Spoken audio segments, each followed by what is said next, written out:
సినిమాల్లో హీరోగా కనిపించిన విజయ్ అతన్ని తెరపై చూడగానే జనాలు చప్పట్లు కొడతారు, విజిల్స్ వేస్తారు. తెర మీదే కాదు, బయట కూడా ఆయన్ని చూడడానికి తహతహలాడుతూ ఉంటారు. కానీ ఈసారి తెర మీద కాదు, నిజ జీవితంలో ఆయన ఒక పెద్ద డ్రామా మొదలుపెట్టాడు. దానివల్ల విలన్గా కూడా మార్పులు సంపాదించుకున్నాడు. తమిళనాడులోని కరూరులో జరిగిన తొక్కిసలాటలో పలువురు అమాయకులు ప్రాణాలు కోల్పోయారు.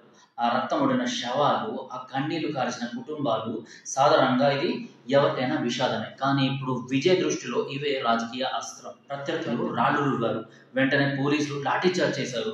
అదే తొక్కిసలాటకు కారణమైంది అనేసి ఆయన ఆరోపించడం సంచలనం రేపుతోంది. అంతేకాదు, ఈ ఘటన వెనకాల రాజకీయ కుట్ర ఉందని కూడా ఆయన బాంబు పేల్చారు. సినిమాలో విలన్ను ఓడించడానికి ఏ సీన్ అయినా వాడుకుంటాడు కదా, అచ్చం అలాగే ఇక్కడ తన ప్రత్యర్థులను బలహీనపరిచే విషాదాన్ని ఆయన ఒక రాజకీయ ఆయుధంగా మలుచుకోవాలని ప్రయత్నిస్తున్నాడు. ఇది మనకు స్పష్టంగా కనిపిస్తూనే ఉంది.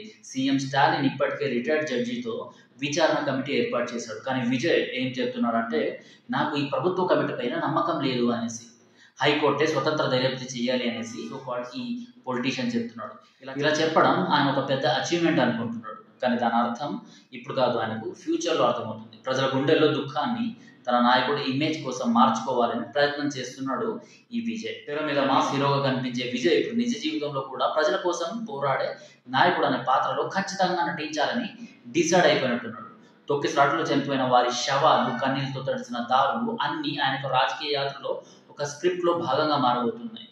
ఇది ఇప్పుడు జరుగుతుంది. తమిళనాడులో ఇలాంటి రాజకీయాలకు నాంది ఎప్పుడో పడింది, ఇప్పుడు మళ్ళీ నడుస్తూనే ఉంది.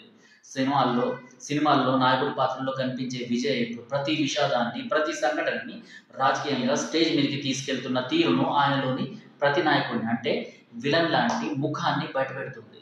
రాజకీయంగా ఎదగాలనుకునే విజయ్ ఎప్పటికీ హీరోనే, కానీ ఇలాంటి పనులు చేసే విలన్ లాగా మారుతుంది.